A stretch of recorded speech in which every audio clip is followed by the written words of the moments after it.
Kemudian Nabi Ibrahim berkata, bukankah hanya Allah Ta'ala sahaja yang menghidupkan tulang belulang?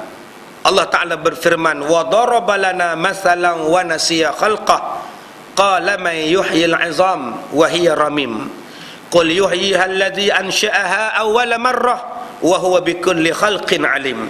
Dan perumpamaan bagi kami, bagi orang yang lupa asal usul kejadiannya, dia berkata, siapakah yang dapat menghidupkan tulang belulang yang telah hancur luluh?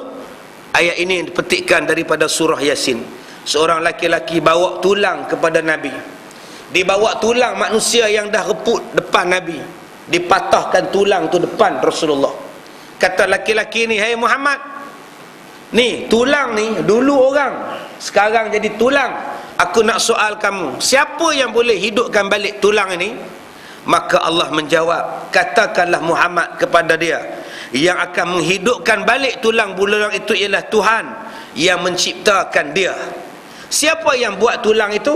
Allah. Siapa yang menciptakan pemilik tulang ini? Allah. Kalau begitu, Allah lah yang menghidupkannya, dan Allah adalah maha mengetahui tentang segala makhluk. Siapakah yang melahirkan bayi yang keluar daripada perut ibunya sambil menangis? Sang bayi sama sekali tidak mengetahui dan tidak memahami sesuatu apapun.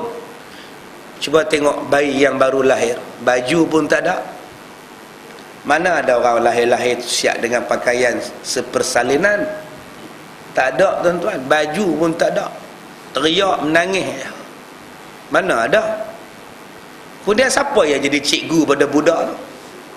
Umur sehari, 2 hari, 3 hari, lahir-lahir saja menyusu ibunya. Siapa yang mengajar pada budak tu supaya pandai menghisap susu ibu? Ada cikgu duk ajar. Okey, baby, pelajaran pertama kita hari ni ialah cara-cara meminum susu. Ada? Tak ada. Maknanya Allah yang mengajar. Siapa yang mengajar kepada dia kalau lapar menangis, kalau sakit menangis, kalau takut menangis? Allah yang mengajar. Sampailah umurnya 6 bulan, 7 bulan, 8 bulan. Mak bagi tahu dekat abang, "Abang, anak kita pandai lah abang." Cik agah-agah dia tadi, dia senyum. Siapa yang ajar pada budak tu? Asal orang musik senyum.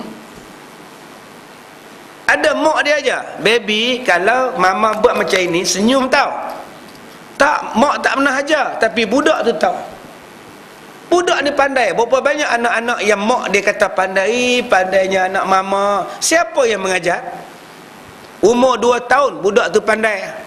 Siapa yang mengajar budak ni? Bukan mak, bukan bapa. Yang mengajarnya ialah apa? Allah Ta'ala yang mengajarkannya. Dia kata Allah lah yang memberi petunjuk kepada budak tadi. Diberikan penglihatan, dihidupkan, memberi makan dan minum kepadanya. Itulah Allah, tuan-tuan. Lahir-lahir sudah ada rezeki. Budak dalam perut ada rezeki daripada tali pusatnya. Budak makan dalam perut dengan tali pusat. Dia bukan makan suap dengan tangan dalam perut ibu. Tu cerita apa tu? Sultan Mahmud mangkat di Julang. Tuan-tuan tengok cerita Sultan Mahmud mangkat di Julang 1962. Hero siapa? Nordin Ahmad dengan Maria Menado ke apakah. Jahatnya Mahmud Jun. Bila isteri Nordin Ahmad ni mengandung, teringin makan buah nangka, bendahara bawa buah nangka hak raja punya, dimintanya buah nangka, tak bagi salah, bagi pun salah. Ni raja punya, bukan boleh bagi tak tu halal. Tak bagi, kesian. Tolonglah Patik Datuk, Patik teringin, bukan Patik yang nak makan, anak dalam perut Patik nak makan. Bendahara lembut, buka jugalah, belah, bagi satu lah, tutup, topak balik, tutup. Jalan sampai ke istana yang jahat Mahmud Jun. Tengok-tengok buah nangka telah ditebuk. Ceng-ceng-ceng. Oh, sudah. Mengadu pada raja, ni menghina tuanku. Panggil bendahara, siapa yang makan buah nangka beta? Isteri Laksmana Bentan. Betul tak betul? Kita belah perutnya tuanku, dibawa isteri Laksmana Bintan, diikat kaki tangan, Mahmud Jun ambil kerih, dibelah perut Maryam bin Nado ni. Bila diangkat keluarkan baby tu tengah duk pegang buah nangka. Betul tuanku, dia makan buah nangka. Bohong tuan-tuan. Mana ada baby pegang buah nangka? Baby dia makan daripada perut. Bila kita keluar, kita potong tali pusat dia, terjahan daripada syaitan, perut dia pun lapar, tak makan, maka menangislah budak tu. Dulu kamu makan dengan pusat kamu, sekarang kamu makan dengan mulut kamu. Siapa yang mengajarkannya? Lahir-lahir dah ada rezeki dah, nama dia susu ibu. Itulah kasih sayang Allah pada kita. Sampai ke mati tuan-tuan ada rezeki. Tuan-tuan jangan bimbang, aku ni kena buang kerja, kilang tutup, tak tahulah nak makan apa. Allah berlambak-lambak tuan-tuan boleh kerja. Bangladesh yang mai ke Malaysia tak ada kerja boleh hidup. Sekarang senang dah pun. Indonesia yang datang ke Malaysia selai sepinggan naik tongkang pun sekarang jadi tokek dah. Nega kat cokek tu. Takkan kita orang Malaysia yang ada IC semua ni tak boleh buat kerja? Pemalas je yang tak boleh buat kerja. Allah jamin rezeki sampai ke mati. Selagi mana belum mati, selagi itulah ada rezeki. Baik, siapakah yang mengajar lebah untuk membuat rumah sedemikian rupa? Cantik sarang lebah. Dan siapa yang memberi rezeki kepada lebah dan menunjukkan kepada lebah mana dia tanah tandus, jurang dan gunung-gunung tinggi yang menjulang, yang boleh dihirup madu-madu dan dijadikan madu lebah daripada bunga-bungaan. Dan siapa yang mengajar ular yang menggembara dan berpindah randah? Ular tu siapa yang ajar? Dalamnya ada racun, tapi dia sendiri tak mati.